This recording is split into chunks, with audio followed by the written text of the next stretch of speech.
Previously on Richard Perrett Watchmaker, I introduced this gorgeous little silver fob watch by 19th century Swiss watchmaker Mr Borgeat.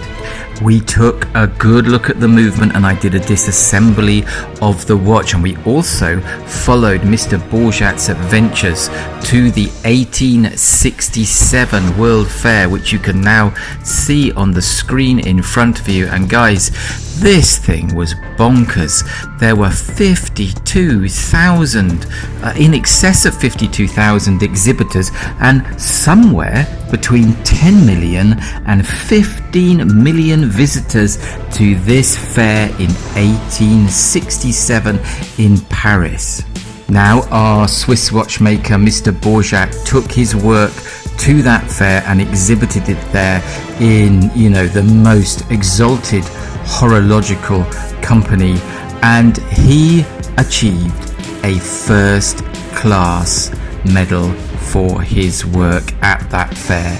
Now, in this video, we're going to start with the watch completely disassembled, and I am going to reassemble the watch and fix the bits of it that are broken.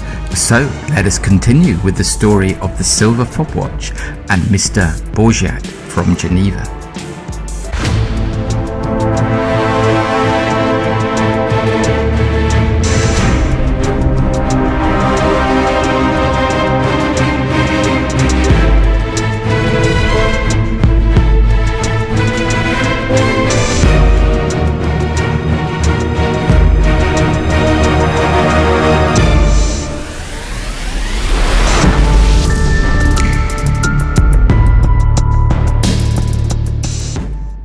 And here we are then for part 2 of this video on the beautiful little fob watch, which has all been through the ultrasonic cleaner and is ready to reassemble. So I'm just going to be starting that now, and I'll stop along the way to talk about why this movement is just so nice, and point out some interesting features. So let us begin. Okay, and there is the powertrain back in and looking a lot shinier than it did when it came out. Now, guys, the powertrain needs to go in first before the pallet fork goes in, because you're going to need to check that it all runs really smoothly, and evidently it's been so well done by me that even my dog outside, called Zorro, is excited by it. But as I say, make sure all the wheels move nice and freely and the whole powertrain is good before you tighten up any of the screws. It's really important, otherwise you'll snap off the pivot and then you're in a world of hurt. So what I'm going to do now is just show you, and I really enjoy this bit when I do this, when I'm putting a watch back together, just come in and give the mainspring barrel a tiny little turn, as it would when it's under tension, just as we would, and look at the way that goes. So good. My dogs are getting really excited by that. Okay, just look at that escape wheel at the bottom there, just flying into action. That's what it wants to look like, guys, before you tighten up any of the screws. Make sure of that, and then we can put the pallet fork in when we know the train is good. But that is nice and shiny, it's all lubricated, and it is very nice. So we're going to put the pallet fork in now and have a look at that, because that is quite an interesting component.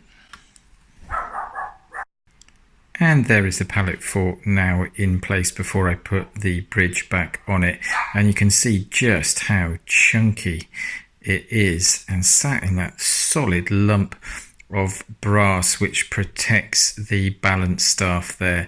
And it has 2 types of lubrication on it. It has the Mobius 9415 on the pallet stones themselves, which are sandwiched between steel. It is that good. And on the pivots, I've got Mobius oil as well for the quick moving pivots. Can't quite remember the number of that actually, but it's the one you use for the pivots that move most rapidly. So yeah, good lubrication. We're going to seat this in there nicely now we know that it's all good. and then we'll crack on with the rest of the movement. And again, we're at high magnification here, but that is what you should see coming through the jewel on the Pallet Fork bridge. If I trace down here, you can see the counterbalance at the front here. And you know, before you seat down the bridge, and you can see there's no screws in it in the moment, I've just sort of lined it up. You can see the thread inside that one. You just got to make sure always that the pivot is coming through the jewel there, and just look how beautifully this watchmaker, you know, shaped the jewels and everything on this lovely pocket watch. So let's crack on. And with a little bit of music playing in the background, because I quite like that when I'm sometimes putting a watch back together. This is the sort of underside of the intermediate wheels, and when I took them out, they were absolutely caked in filth and oil and stuff, and they've been through the ultrasonic cleaner now and are completely dry. And what we're going to do is just put a tiny little bit of grease on those now, and check their operation before we put them back in. Okay, and just quite high magnification now, coming in and checking the operation of these wheels. Now you'll notice the one at the top actually has to be put in the right way because it has a chamfer on it, but I put a tiny little bit of grease on there and they are looking sweet. Okay, like that. Let's pop them back on.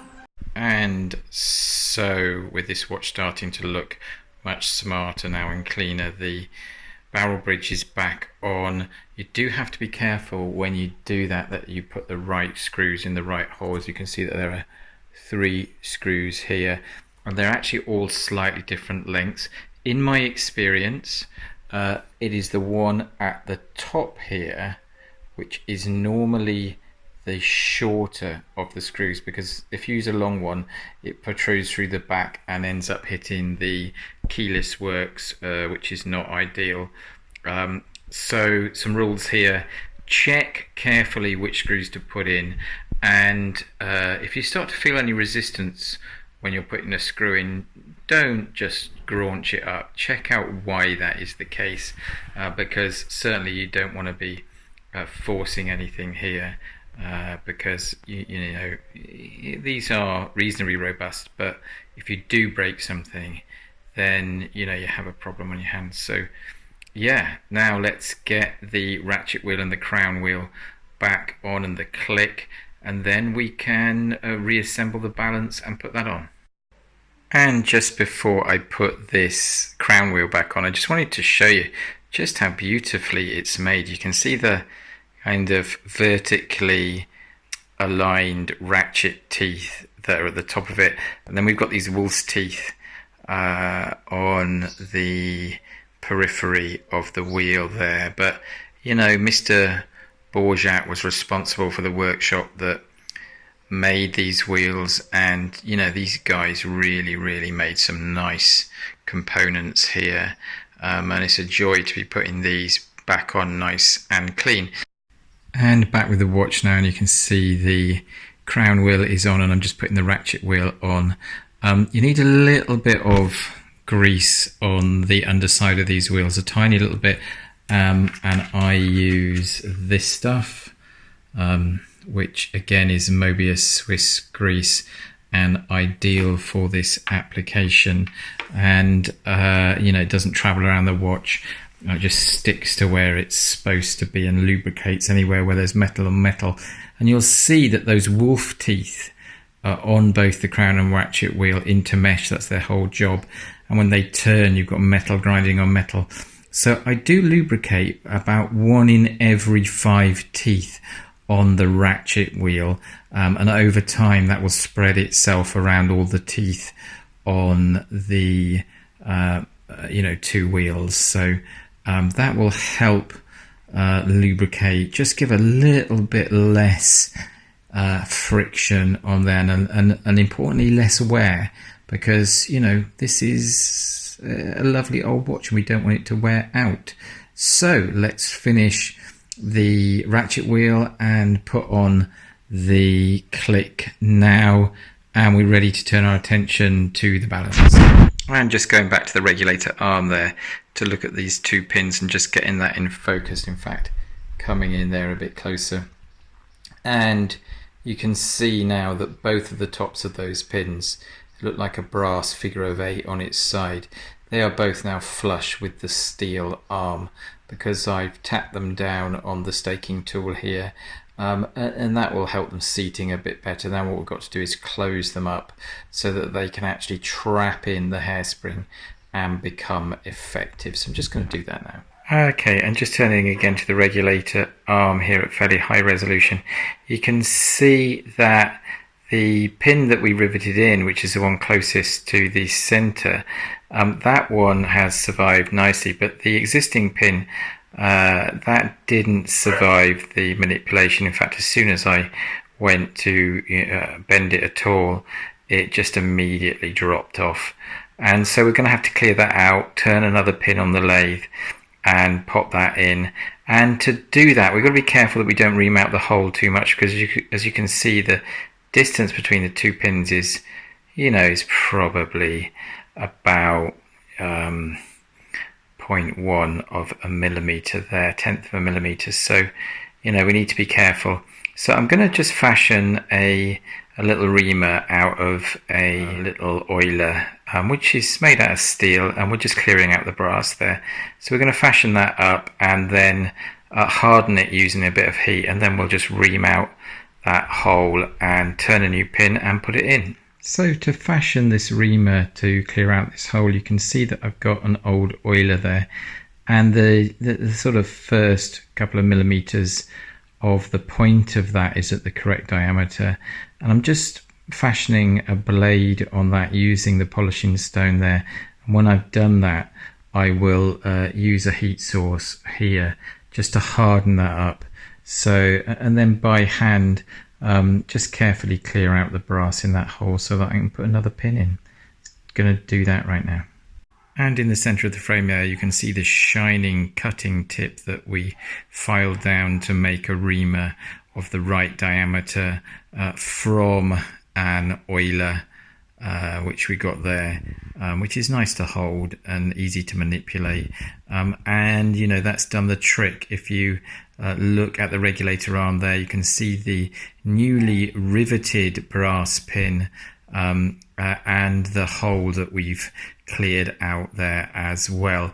And next to it, I've put a couple of brass pins that I'm going to turn down on the lathe now to get to the right diameter to fabricate a new pin for Mr Borgeat's lovely watch, so that we can get it regulating and working really well. So going to turn this down on the lathe now. Okay, so we've got the lathe going and we're turning the pin, but it's a little bit noisy to talk over, so I'm going to stop it now and explain what I have been doing. Okay, so meanwhile over at the lathe, I've been turning down the pin for the regulator, and I took most of the metal away with a graver first, this graver, then I used a diamond file, and I finished up with a bit of polishing stone here just to get it as good as the other one that is in there. And as you can see, then brought the regulator up to it here just to make sure that we're getting the size absolutely right, and I just push that on there, and then you can see the pin is now coming through there. We just got to turn a little bit more of it so we've got more pin coming through, but we want a reasonably nice fat end on it so that we can seat it home firmly using the staking set.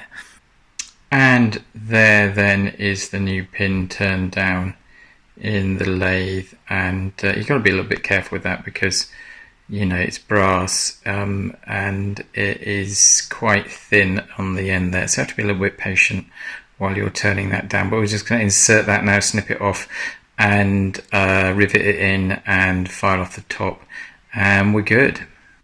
And this is quite close up now, but there is a shot of the pin in through the hole. We're going to snip off the top and then seat that in nicely. Yeah, job's a good one.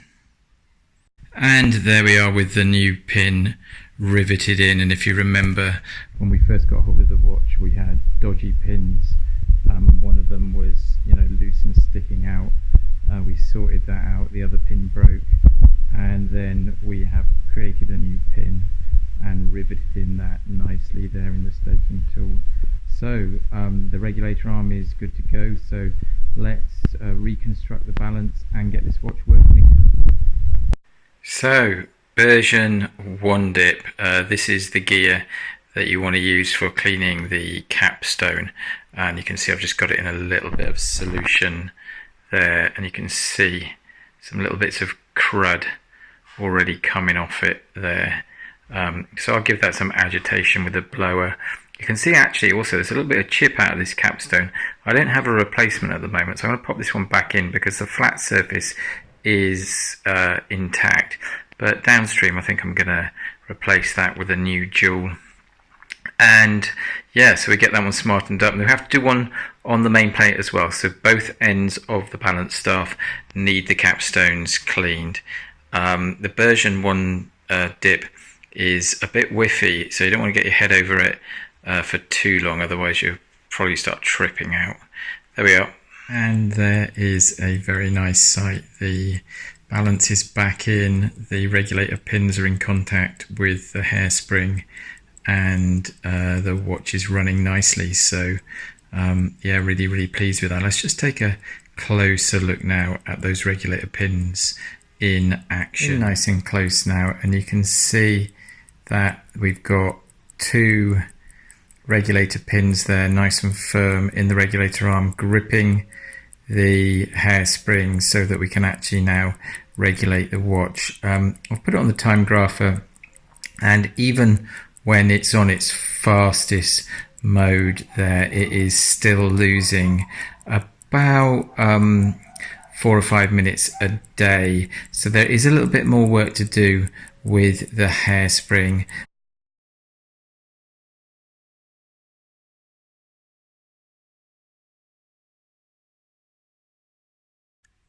So the hairspring on this watch currently looks a bit like diagram 2 on this piece of paper.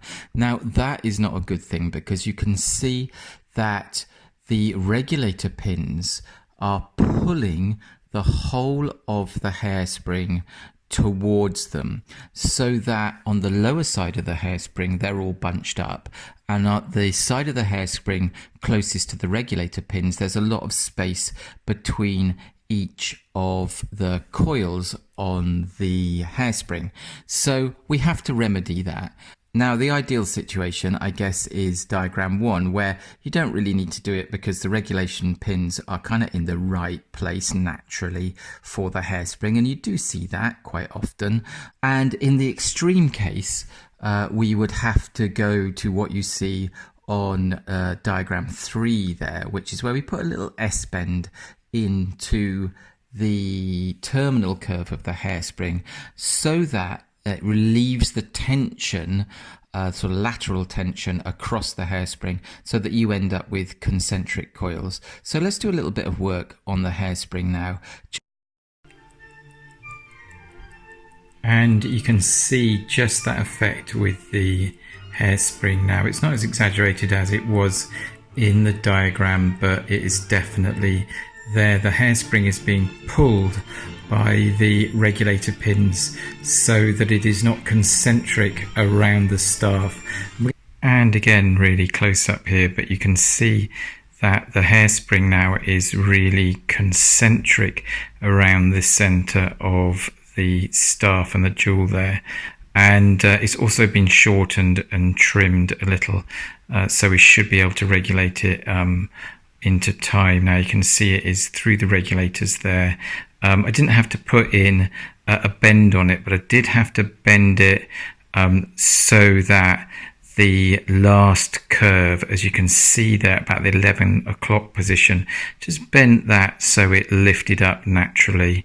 It didn't need a kind of little S-bend in it. It wasn't enough there to require that. But as you can see now, the hairspring is concentric around the center of the balance, and that should help its performance no end. So let's put it back and see how we're getting on.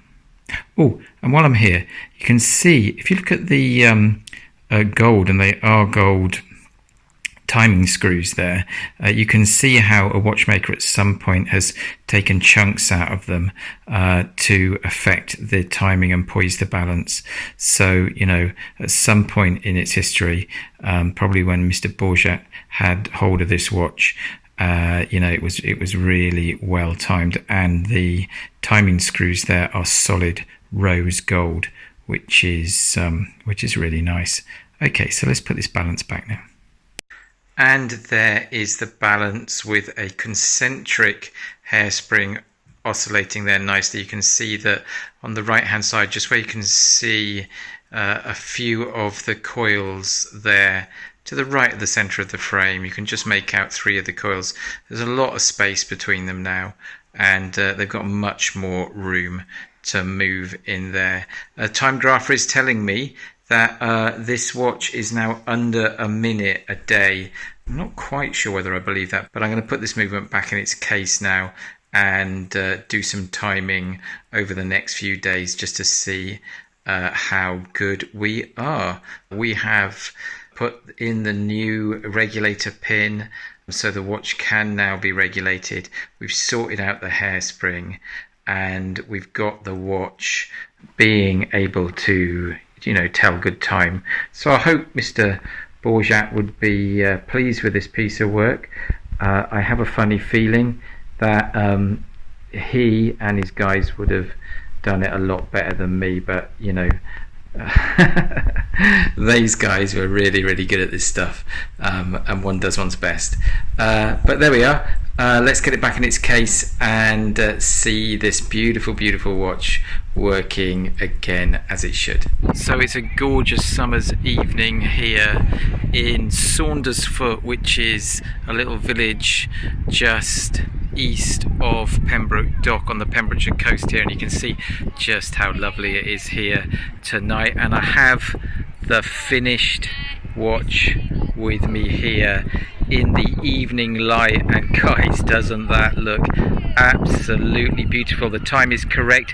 It is 12 minutes past 8 here in the evening, and the watch, as you can see, is looking very fine.